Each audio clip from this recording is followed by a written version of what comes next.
Y entonces crecieron, ¿no?, las adicciones al por mayor, que ese es un tema que a mí me parece que se recrudeció tras la pandemia. Pero esta parte, si se vuelve crónica, genera fatiga. Y la fatiga crónica es la antesala de la depresión. Fíjate que el otro día leía algunas estadísticas, ¿no?, de personas que han incursionado en el crimen organizado, personas que han hecho grandes atentados contra la humanidad. Y uno de los factores en común, según refieren algunas investigaciones, es la lejanía del padre barrible, pero yo hablaría de que existe también un fuerte movimiento de migración emocional.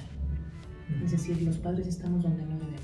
¿Y ustedes como marca familia apoyan en toda esta...? Completa, sí. La verdad es que llevamos más o menos 3 años haciendo cada vez más, ¿no?, como una especie de intervención incremental en las empresas. Bienvenidos a Líderes Trascendentes, un episodio más. Yo soy Rodrigo Padilla y nos complace.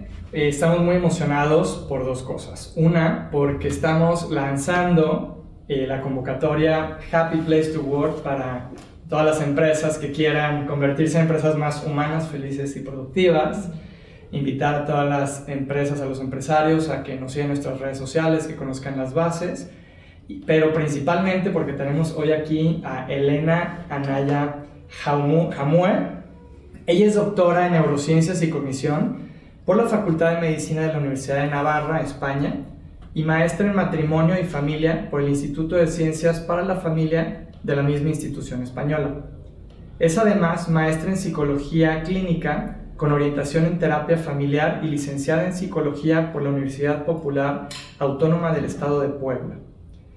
Cuenta con un máster en Terapia Breve Colaborativa basada en fortalezas, avalado por Partners for Collaborative Solutions de Matthew Seligman y la Universidad Marista de Guadalajara. Y cuenta con especialidad como psicóloga informada en trauma por el Newman Institute. La doctora Naya tiene especialidad en diagnóstico psicológico para niños, adolescentes y adultos, así como formación internacional en terapia de esquemas. Es terapeuta individual, de pareja y familia, terapeuta EMDR, terapia de reconocimiento del trauma, reprocesamiento del trauma, y afiliada internacional a la American Psychological Association, APA. Es coordinadora en México del proyecto AMAR, Antecedentes del Éxito Matrimonial, proyecto vinculado al Instituto de Cultura y Sociedad de la Universidad de Navarra, del cual es colaboradora externa en los proyectos de educación de la afectividad y la sexualidad humana desde el 2016. Es moderadora de la Asociación Civil vinculada a la Federación Internacional para el Desarrollo de la Familia, dedicada a la orientación familiar en México y en el mundo. Facilitadora del Focus, instrumento para el diálogo y la comunicación con la intención de maximizar la preparación matrimonial, mediante la facilitación del entendimiento y comprensión entre los contrayentes.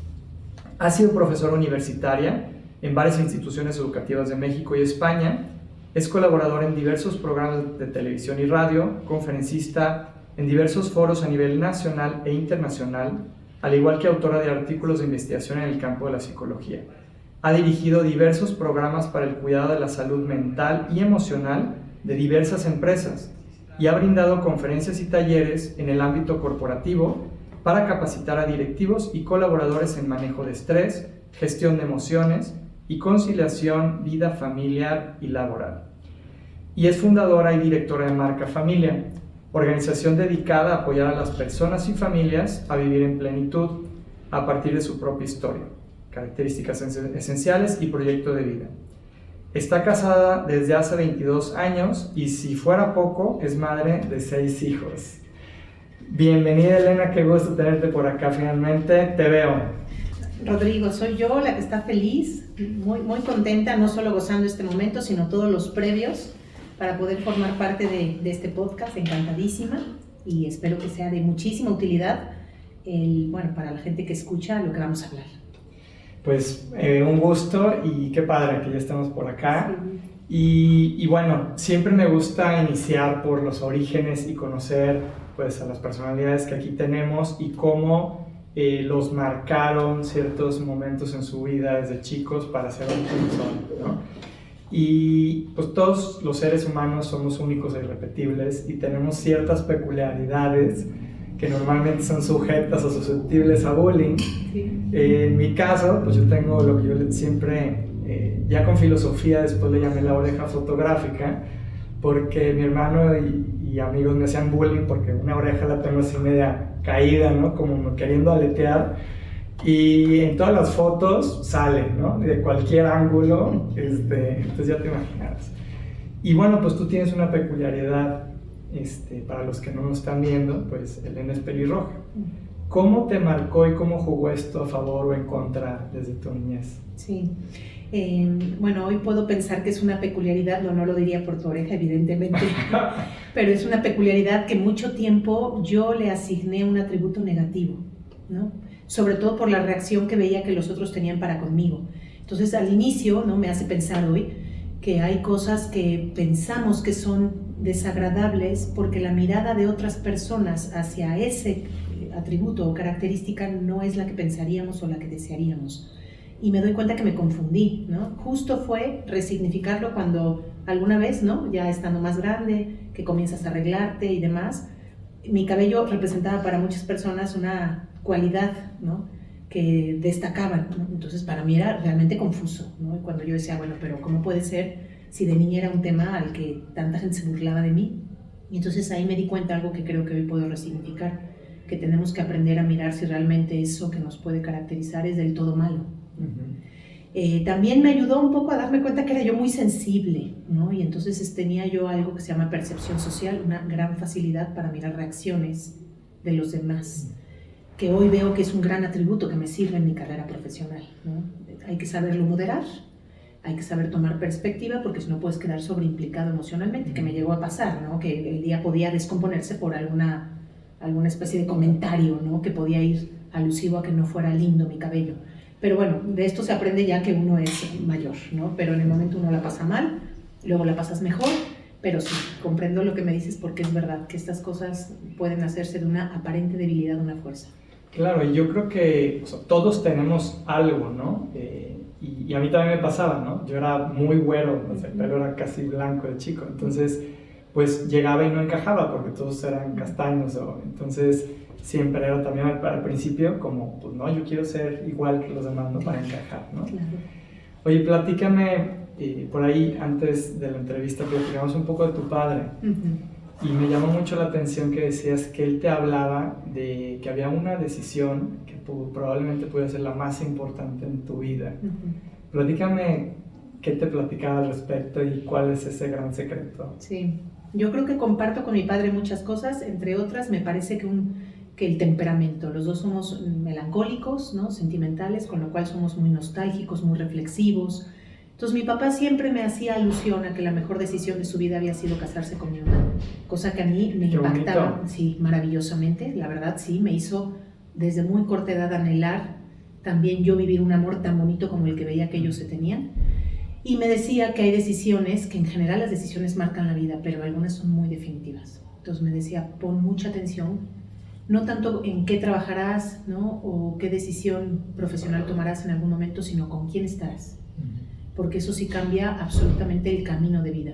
Y no se equivocaba, ¿no? Entonces yo creo que independientemente de que él dirigió su consejo más hacia el matrimonio, cosa que creo haber puesto mucha atención, porque creo que es el mayor acierto de mi vida con quien me casé, también pienso que me ayudó a darme cuenta de lo profundo que son las decisiones en la vida. Entonces a mi padre le debo eso, el ser muy reflexivo y como, sí, justo, ver las repercusiones de aquello que hacemos o pensamos o decidimos. Claro, por eso se dice que detrás de un gran hombre hay una gran mujer, ¿no? O viceversa, yo estoy convencido del impacto que tiene una buena relación, ¿no?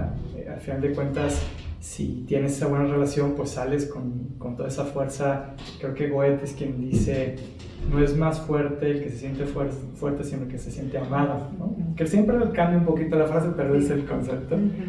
Y bueno, creo que esto es fundamental, ¿no?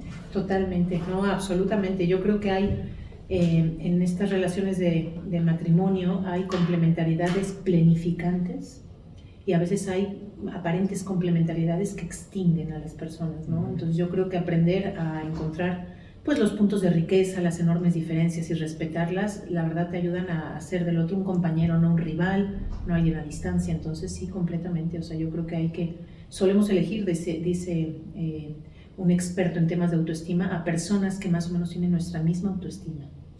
Entonces tendríamos que pensarlo antes, ¿no? Antes de despotricar a quién elegimos, porque es el reflejo a veces de quién eres, ¿no? Sí.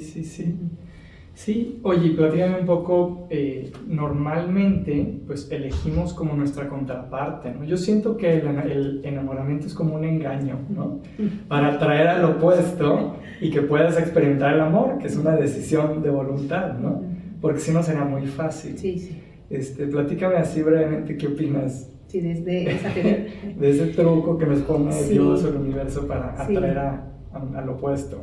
A ver, cuando creo que de por medio hay una decisión reflexiva, es decir, no te dejas llevar por un impulso, por la inmediatez de una pasión, que la etapa de enamoramiento le implica, ¿no? Si no, yo creo que nadie nos casaríamos, ¿no? Bendito Dios, nos casamos muy enamorados y hasta tontos, ¿no? Por la otra persona. Pero en el fondo sí, o sea, la teoría es que solemos elegir a la persona que nos remonta a las condiciones de necesidades emocionales más apremiantes para el corazón de cada quien. No necesariamente se hizo una malinterpretación de esta teoría pensando que la mujer elige a su padre o el hombre elige a su madre, no necesariamente, porque el padre y la madre dan el cubrimiento de necesidades emocionales específicamente. Entonces puede haber mujeres que el cubrimiento emocional de su madre haya sido muy alentador, muy bueno, muy positivo, y la persona elegirá desde allí, ¿no? Entonces a veces sí podemos casarnos con nuestro padre, y si la relación con nuestro padre no es del todo positiva, qué terrible que termine generando un impacto en tu decisión, porque si eres un padre abandonador, pues que no te extrañe que elijas a una persona que te genere muchos vacíos emocionales, muchas ausencias, no tanto que te deje de manera literal, sino que no sepa cubrir. Por eso es importante antes de casarnos reflexionar muy bien qué tipo de vínculo tuve con mis padres. Yo suelo decir que se ama de 3 formas. Una, cómo fuiste amado de manera personal por cada uno de tus padres, cómo te amó tu madre, cómo te amó tu padre. 2, cómo viste que se amaban, porque eso pesa muchísimo. Y 3, tras reflexionar, cómo decides libremente amar. Si no revisas las primeras 2, es bastante fácil que te dejes llevar por la esclavitud de lo que no se vio, de lo que no pasó, de lo que no reflexionaste.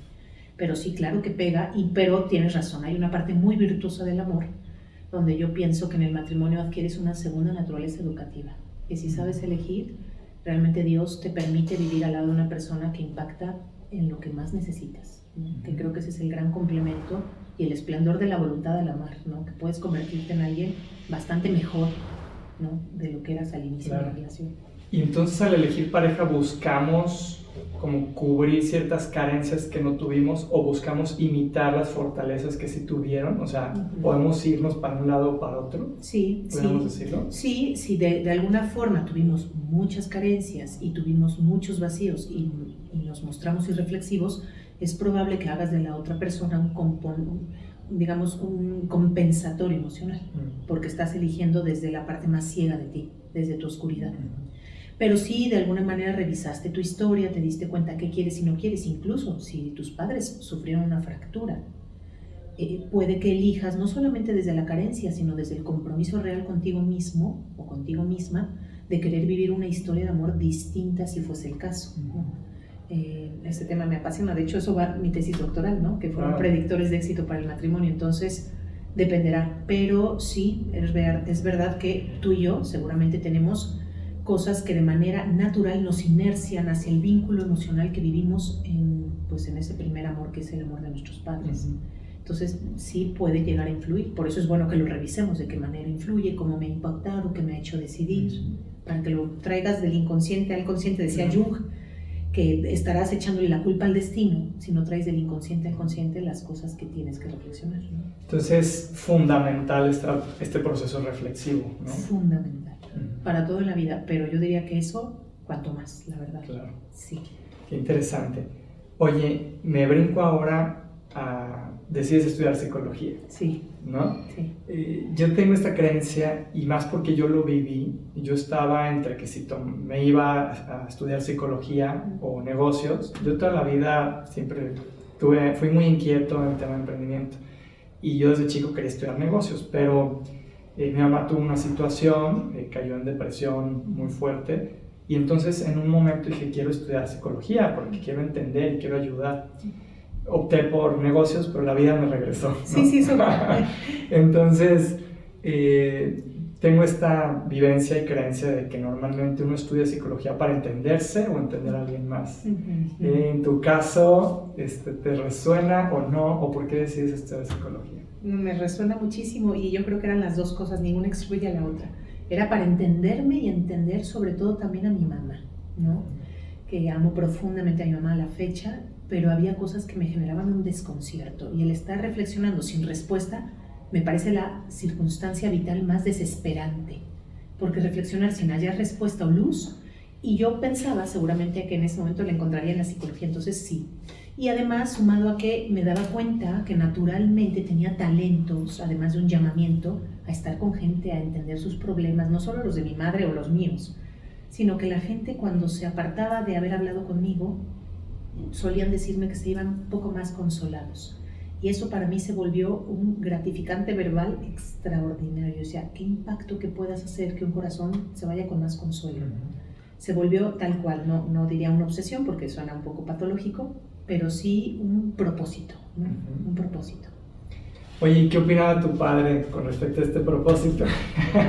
Pues yo creo que no dejaba de mirar las cosas como padre. Recuerdo que cuando le dije que iba a estudiar psicología, sobre todo porque tenía habilidad para las matemáticas, en su momento yo pensaba que sería actuaria, claro que hoy digo nada más lejano, me hubiera dado muchísima infelicidad, no por los actuarios, con todo respeto a los actuarios que nos escuchan, pero no era ahí mi camino.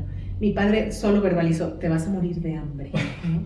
Entonces, a ver, la verdad es que no me he muerto de hambre y he encontrado aquí el camino de mayor satisfacción que pude haber hallado en mi vida, la verdad, así que ahí sí no se cumplió lo que mi padre decía.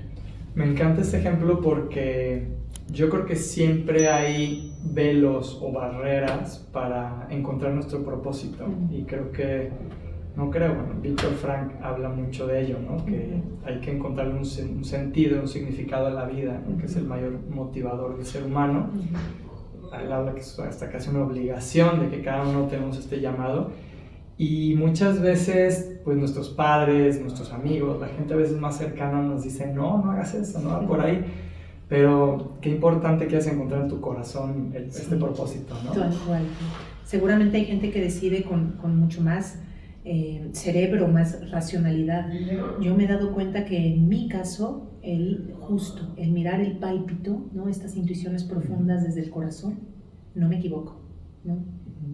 Sobre todo porque soy muy de interior, ¿no? Muy de intimidad. Entonces digo, a ver, ¿me veo allí? No, esa es una imagen que me ayuda. ¿Me veo allí? ¿No me veo allí? Y sí, fue tal cual una corazonada, ¿no? Un pálpito profundo y no me equivoqué. Me encanta que hables de corazonada, porque hoy por hoy se ha demostrado el poder de la intuición y que somos una humanidad que hasta hoy hemos sido más racionales que basándonos en la intuición, pero al final de cuentas es el segundo cerebro, ¿no? No, totalmente, me parece maravilloso, en mi caso aplicado para bien. Padrísimo. Me gustaría que entráramos un poquito en uno de tus temas importantes, que es la familia, porque ya platicabas de la decisión más importante en nuestras vidas, que es elegir a tu pareja. Y al final de cuentas, pues es con quien haces familia, ¿no? En tu caso, seis hijos. Sí. Qué maravilla. ¿Y cómo, o por qué consideras que la familia es clave en el desarrollo emocional de una persona? Sí. A ver, yo creo, digo, no solo por definición, sino por experiencia y finalmente por evidencia empírica, nos damos cuenta que la familia juega un rol importantísimo en la vida de todo ser humano. Fíjate que el otro día leía algunas estadísticas, ¿no? De personas que han incursionado en el crimen organizado, personas que han hecho grandes atentados contra la humanidad. Y uno de los factores en común, según refieren algunas investigaciones, es la lejanía del padre varón. Y decía, ¿no? En su momento Gabriel García Márquez que México tenía exceso de madre y ausencia de padre. Entonces yo creo que sí, estamos anómalos de la presencia real del padre, que en términos de otro autor, Rocco Buttiglione, dice que el padre establece la ley de la justicia, o sea, es el que llama a cuentas, el que pone límites, el que genera la expectativa entre la familia y la sociedad. Y cuando grandes familias están ausentes de padre, no hay regla alguna. Por eso tenemos chavos desde los 12, 13 años incursionando en crimen organizado, porque no hay padre que vele, no hay padre que cuide, no hay padre que medie y establezca reglas entre el comportamiento que se da en una familia y el comportamiento que se da en la sociedad.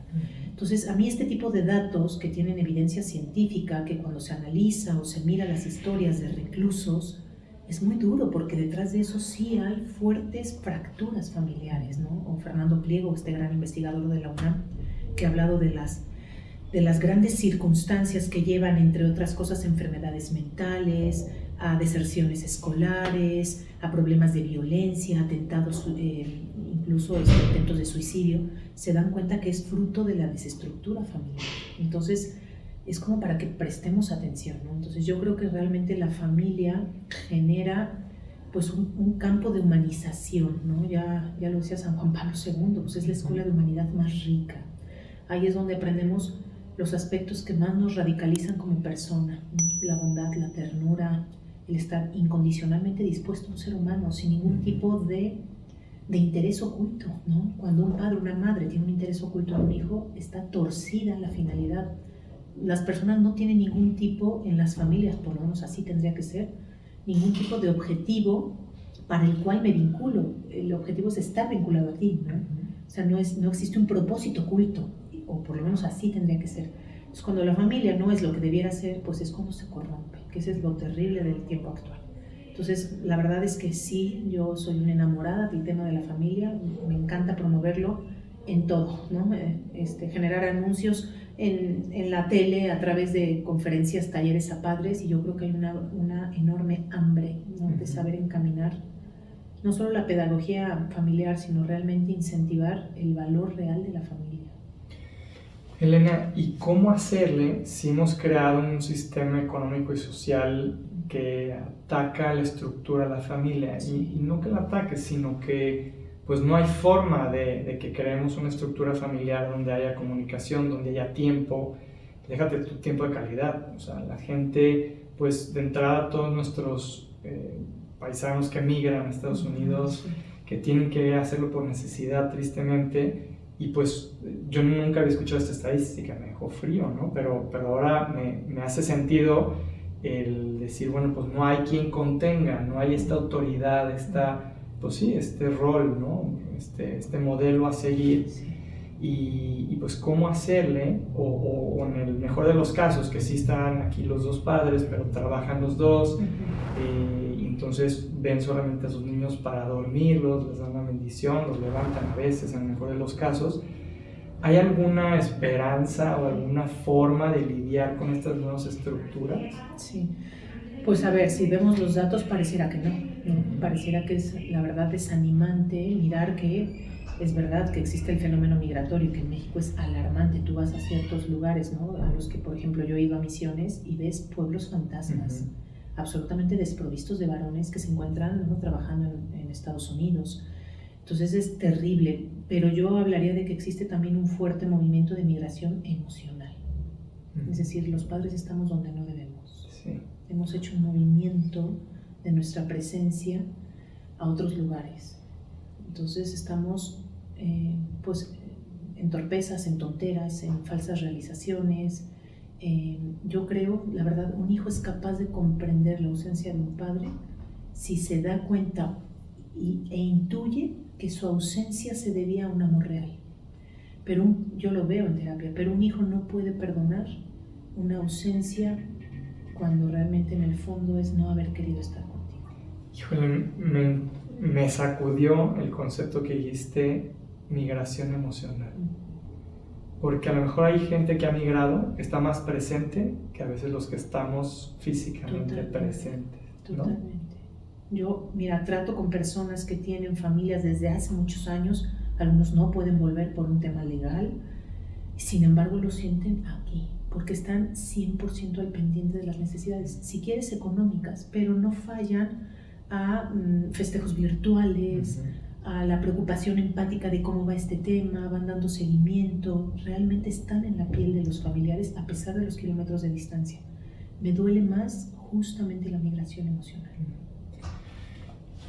Yo algo que me queda claro, que a veces lo platico con empresarios, es que a veces nos está tocando a las empresas tomar un poco este rol de contención y de educación y de crear un espacio seguro donde pues, lo que no estamos cubriendo como sociedad en la familia lo podamos cubrir en la empresa.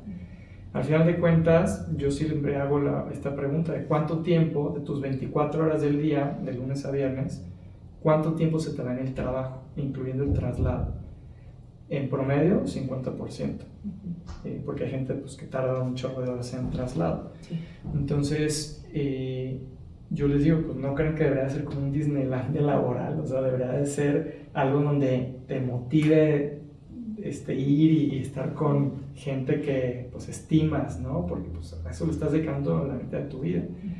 ¿Qué impacto tiene toda esta ruptura en la estructura familiar que nos la estamos llevando a la empresa y cómo pudiera estar afectando desde nuestros líderes en las organizaciones?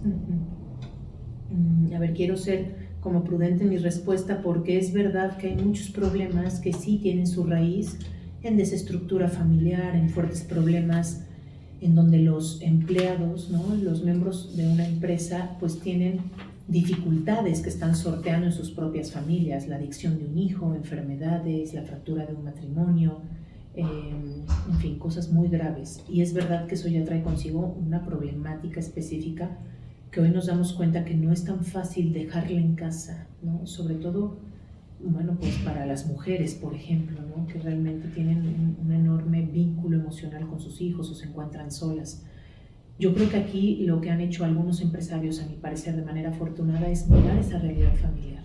Es probable que no puedan atenderla por completo y que no puedan suplir, ¿no? O contener al 100% a lo que se están enfrentando, pero me parece que el mirarla ya trae en sí misma una solución, ¿no? Una especie de alivio. Y esto le hace sentir a las personas que forman parte de una empresa por lo menos más comprendidos, más atendidos desde su propia humanidad.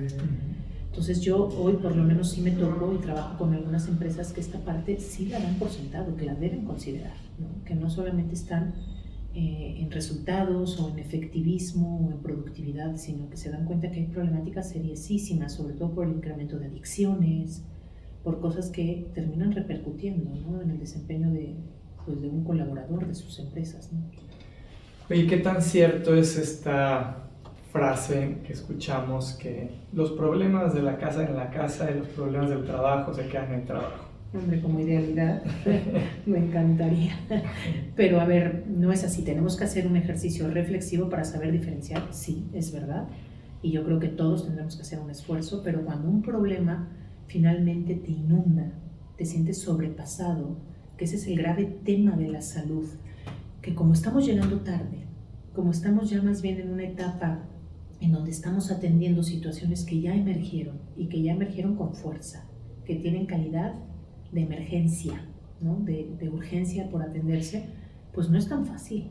O sea, tú no le puedes decir a una persona, oye, pues mira, deja tus problemas en casa y aquí abócate al trabajo, porque ya de por medio te habrá tenido varios ataques de pánico, ya habrá faltado varias veces al trabajo, tendrá un problema de enfermedad autoinmune serio, y entonces no es que se lo digas, es que ya estás viviendo los efectos de una situación que a lo mejor no se atendió con antelación, ¿no? De ahí que pues incluso la propia norma 035 te intente hacer mirar justo a todas aquellas personas que tienen algún tema de vulnerabilidad o fragilidad psicológica debido a circunstancias, ¿no? diversas. Entonces, sí es importante verlo. Oye, estamos empezando a entrar en este tema que a mí me apasiona mucho, que es el tema de la salud mental.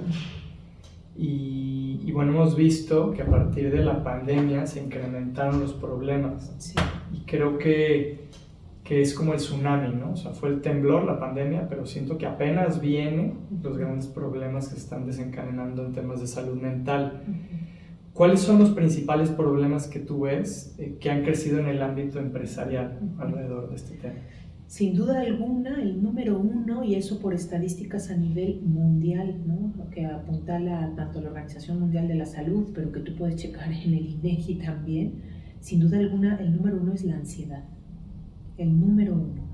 Porque finalmente genera una sensación de tanta incomodidad a nivel psicológico que es evidente, la persona no lo puede sortear con tanta facilidad.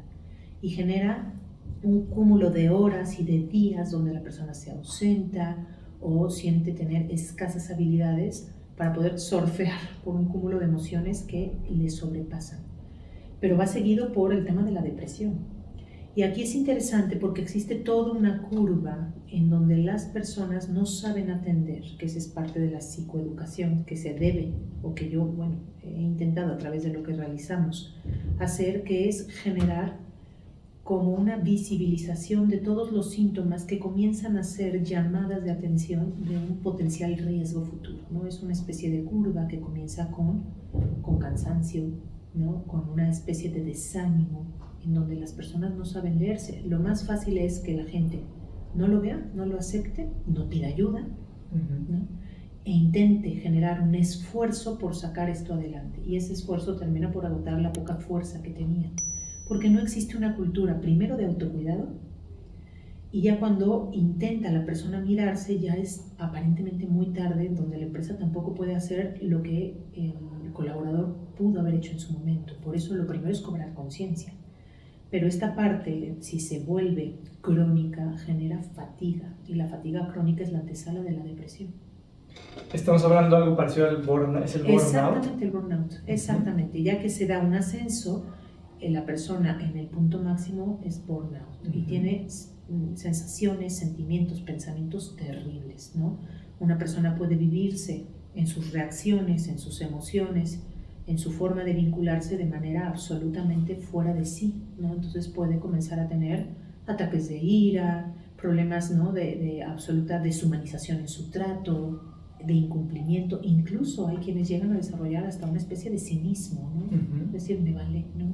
Claro. Y es terrible porque, claro, el empresario o los jefes suelen sentirse afectados y puede que no decodifiquen que esos son síntomas de haber dejado pasar toda una situación que ellos mismos tampoco son culpables, pero que no se identificó en su momento.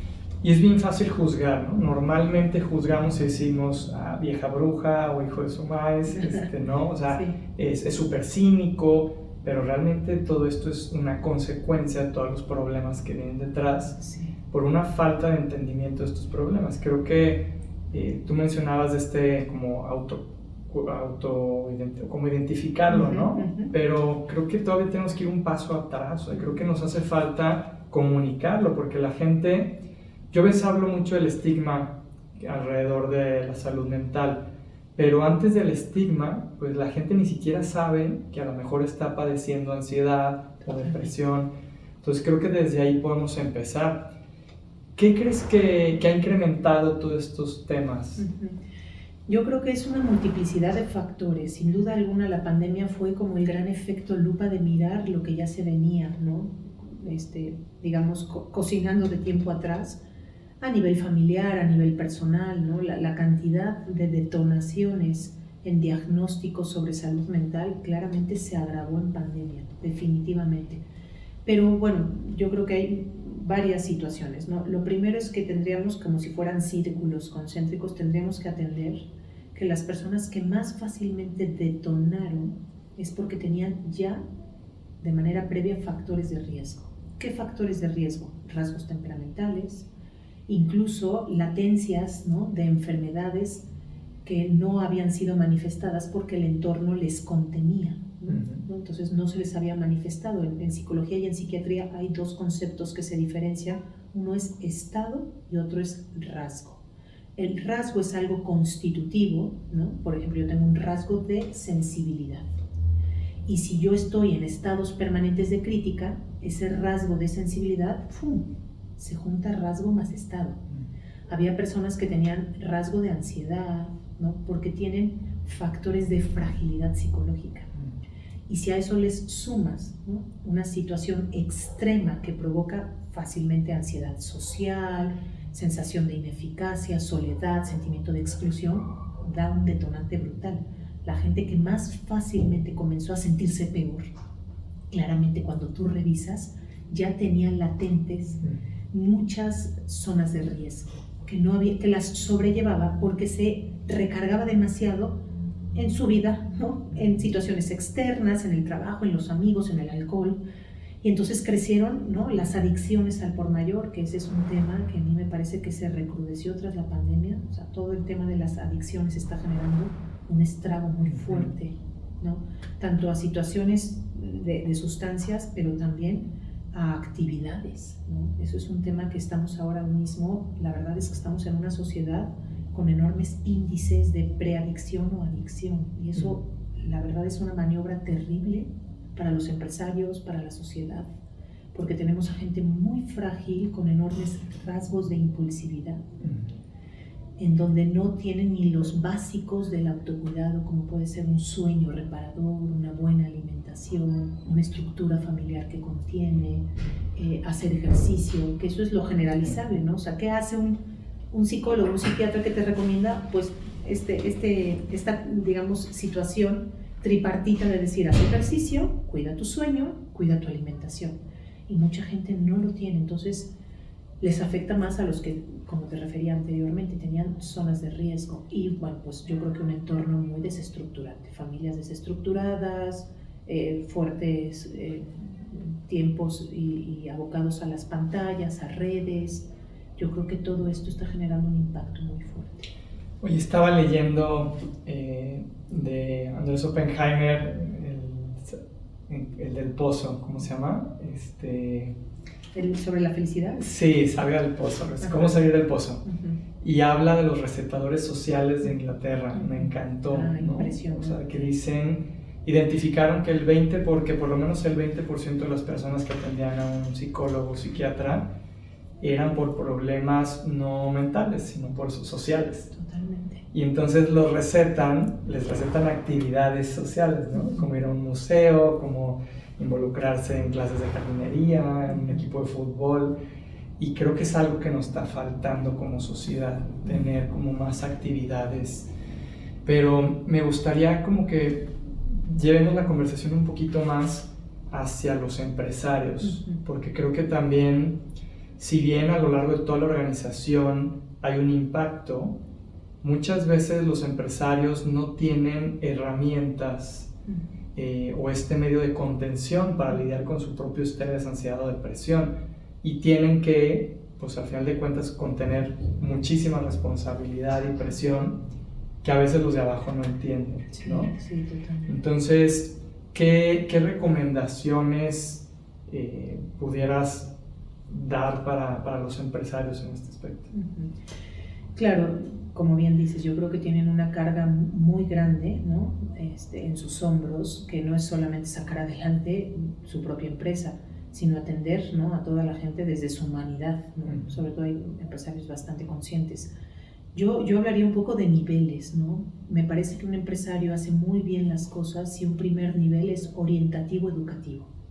Es decir, cuando el empresario tiene la intención, la firme intención, es decir, que casi la intención te lleva a una acción, de poder atender este tema de una manera lo más preventiva posible, me parece que tú lo decías bien. A ver, no se puede hacer conciencia si no se conoce. Entonces yo creo que la primer tarea que tendría que hacer un empresario es una tarea orientativa y educativa, en donde temas alusivos a la salud mental, temas alusivos al bienestar emocional, a través de la metodología que quieras, a través de pautas de comunicación como las que elijas. Para eso hay gente que puede ayudar a los empresarios, de manera que un tema se visibilice, de manera que un tema para un colaborador sea algo que entienda, algo que vea, que lea, que palpe y que incluso intuya o verifique que es algo a lo que le da la importancia al empresario.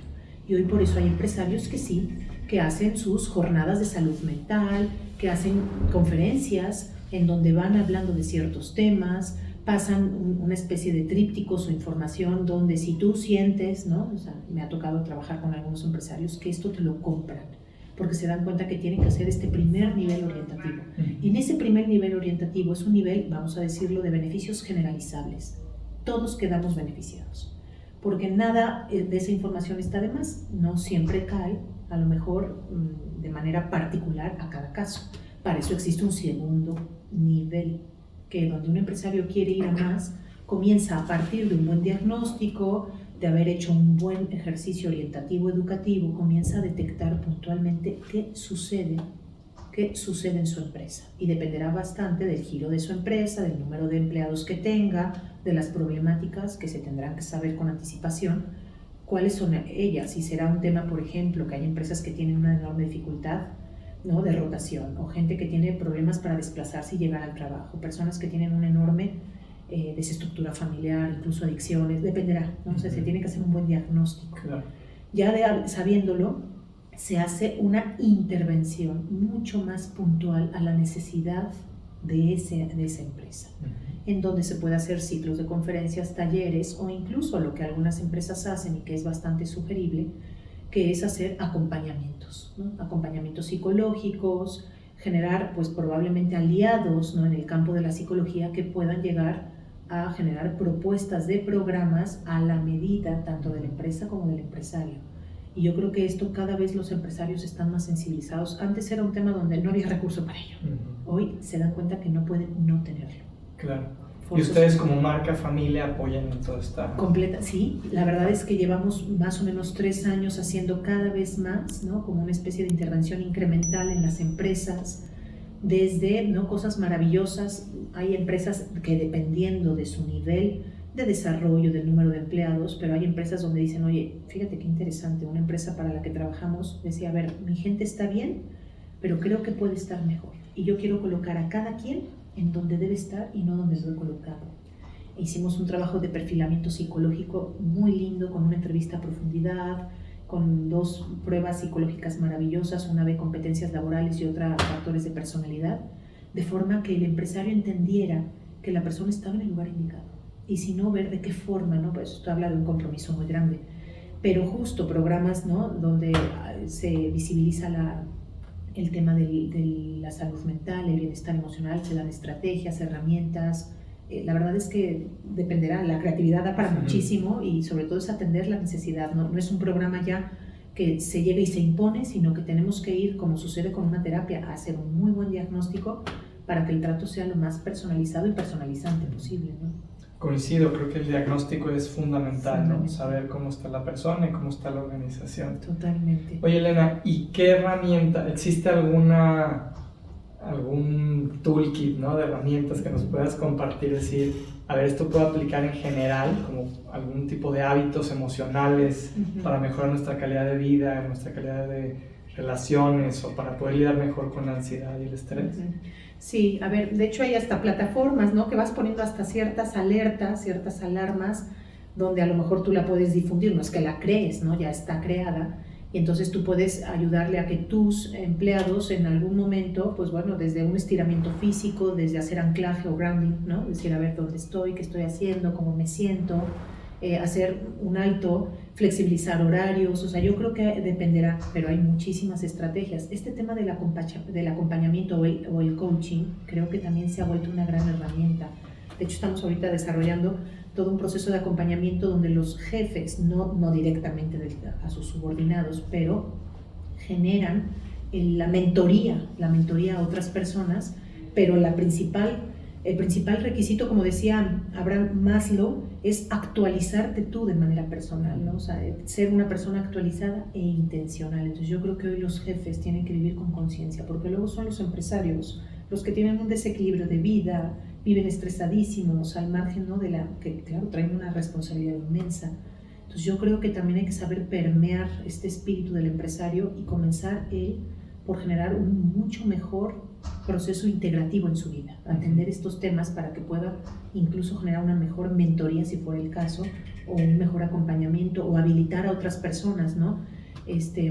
Nosotros tenemos un programa de agentes de regulación emocional, ARES, ¿no?, en donde la gente a quien todo mundo le puede evidenciar atributos o cualidades humanas, ¿no?, tú serías uno extraordinario, pues haces una capacitación a esa persona, porque finalmente son tus ojos emocionales en la empresa, hace detección a tiempo, ayuda, hace una especie de cercanía emocional natural, ¿no?, oye, no te he visto bien, y no es lo mismo que un jefe llegue en un plan un poco desde su autoridad, decirte, no estás cumpliendo, ¿no?, porque aquí hay claramente una necesidad emocional que atender, no te he visto bien, ¿estás bien? Entonces es un primer anclaje para decir, me interesas, ¿no? Yo creo que son cosas que pueden ayudar.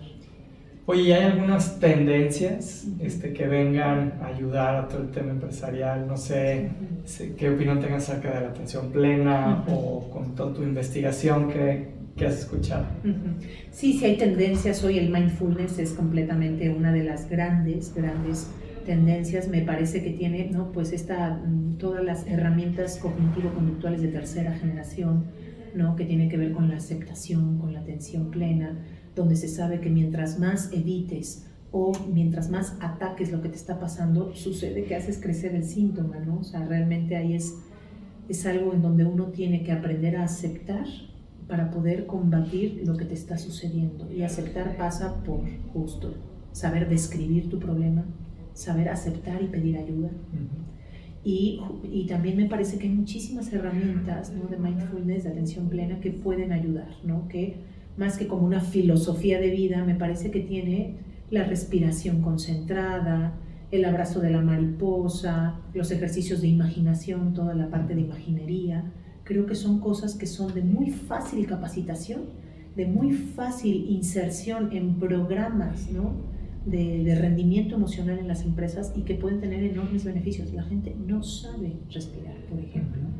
Y cuando yo hago un ejercicio de respiración en las empresas, hay gente que de verdad dice, me siento significativamente mejor. Y digo, por la sola respiración, porque la gente no se detiene. No, y puede ser un solo minuto, ¿no? Un solo minuto. Sí. Así literal, a ver, ¿no? Imagina que tienes un globo en el abdomen que se infla cuando inhalas, ¿no? Entonces, claro, la gente se da cuenta que se puede mirar a sí misma. Entonces, yo creo que ralentizar el paso, que también son algunas recomendaciones de los psiquiatras, saber aprender a mantener la calma, a postergar cosas, a saber que nada pasa, yo creo que es algo a lo que tendremos que ir, que claro, es bastante natural en las filosofías orientales, pero que es absolutamente aplicable en el mundo occidental, que no paramos y vivimos a toda prisa. Claro. Oye, escuchaba una pregunta al respecto de la atención plena. ¿Tú qué opinas? Preguntaban, si soy ahora más consciente de mis pensamientos, también soy más consciente del estrés y la ansiedad que estoy viviendo. ¿Eso no me va a incrementar la ansiedad y el estrés? ¿O al contrario, me ayuda a sacarla? A ver, claro, yo creo que tiene una valencia positiva y una valencia negativa. Te diría que en una tipología de personalidad obsesiva sí se puede volver, ¿no? Un pensamiento obsesivo, rumiante a decir, Dios, estoy más, ¿no? Y vincularte al estrés que te provoca cobrar conciencia de tu propio estrés. Pero en términos generales no, porque yo creo que tienes que hacer una detección, aceptar para dejar ir, ¿no? Para dejar ir. Yo creo que mucho del acompañamiento que a veces hago en terapia, ¿no? O a personas donde tienen un fuerte perfeccionismo y una forma muy obsesiva, es aprender también a soltar. De hecho, es gente que incluso en la respiración le digo, vas a exhalar de manera más prolongada que lo que inhalaste, porque lo que quieres, ¿no? Es llenarse y no soltar, ¿no? Entonces, hasta si te das cuenta, o sea, yo creo que cobrar conciencia tiene que llevarnos a distinguir que incluso tu personalidad tiende a aferrarse y a ser una obsesión hasta la mejora de una situación, ¿no? Pero eso me parece que en cada caso habría que atenderse, pero sí, hay gente que sí, que a lo mejor de sobrepensar puede quedar, como dicen, ¿no? El parálisis por análisis, ¿no? Sí, también lograr con la práctica como irte separando de tus pensamientos, ¿no? Porque si te involucras, entonces sí caes en ese espiral negativo, pero yo creo que si logras separarte y observarte que son tus pensamientos, pues ahí empieza un poquito a soltar ese estrés y esa ansiedad, ¿no? Sí, y hay recomendaciones muy propositivas, ¿no? La terapia dialéctico-conductual te habla de generar una lista de cosas agradables. Yo a veces lo he hecho y gente que tiene un fuerte nivel de estrés no sabe hacer una lista de cosas agradables. El otro día que atendía a una persona me encantaba, me decía, mira, destapar una botella de refresco y acercarme el gas al rostro, imagínate cómo algo tan tonto le genera a ella una sensación agradable. Sacar la cabeza y el aire del coche, o sea, es que es aprender, y eso sería una invitación que haría, ojalá pudieras hacer una lista de 50 cosas que a nivel sensorial, emocional, espiritual, físico, te son agradables y procurarlas. Y eso hace que te descentres, te desfocalices de estar solamente pensando en no estar estresado, sino que tienes que poner tu atención en otra cosa. Y la felicidad está en esas pequeñas cosas, en ¿no? esas pequeñas cosas. Ver el atardecer, ¿no? El escuchar la lluvia, y realmente con atención estar presente, ¿no? Al Totalmente. 100%. No, y además la vida te lleva a eso, a que te vuelvas contemplativo, ¿no? Sí, Así que sí. completamente. No, padrísimo. Pues estamos llegando ya hacia el final y no sé si quieras darnos algunos otros tips en general antes de llegar a la pregunta final. Ujú. Pues a ver, yo insistiría, ¿no?, en que una de las cosas que se dicen más pronto, pero más difícil, el tema del conocimiento personal, ¿no? Yo creo y a veces dejo como ejercicio incluso a las personas en las empresas que escriban su biografía, ¿no? Sobre todo o a manera de viñetas, los impactos o de los eventos más impactantes en tu vida, cómo te han repercutido, generar una mejor identificación de tus propias emociones, hacer ejercicios de cómo te visualizarías teniendo a lo mejor resueltas ciertas cosas en las que te sientes hoy atado, ¿no? A veces son ejercicios muy sencillos y otras sí requerirán a lo mejor el acompañamiento, ¿no? Tanto a nivel coaching o incluso psicológico, pero no dejar de pedir ayuda, para mí sería un poco la insistencia, ¿no? Buenísimo. ¿Algún libro, serie, película que nos quieras recomendar?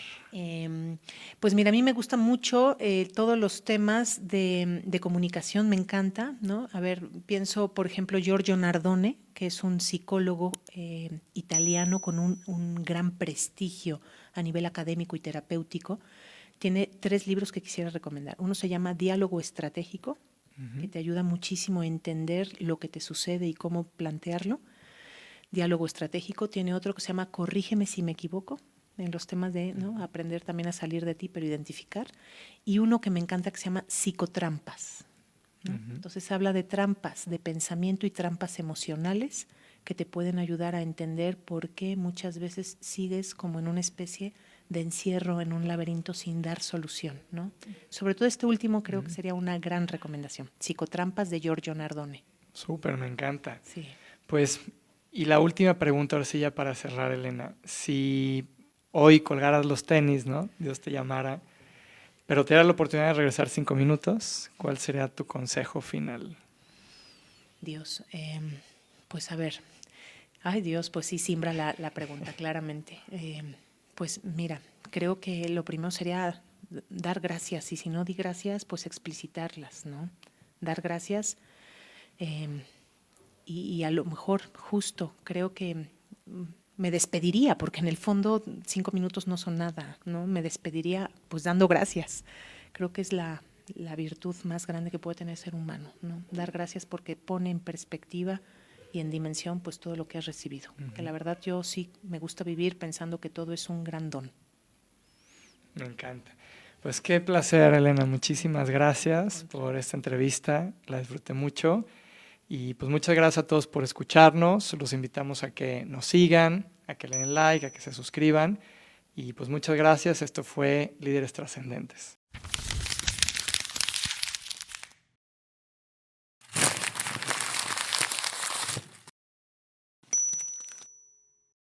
Primero que nada, muchas gracias. No, con gusto, no, hombre, encantadísimo. Qué padre.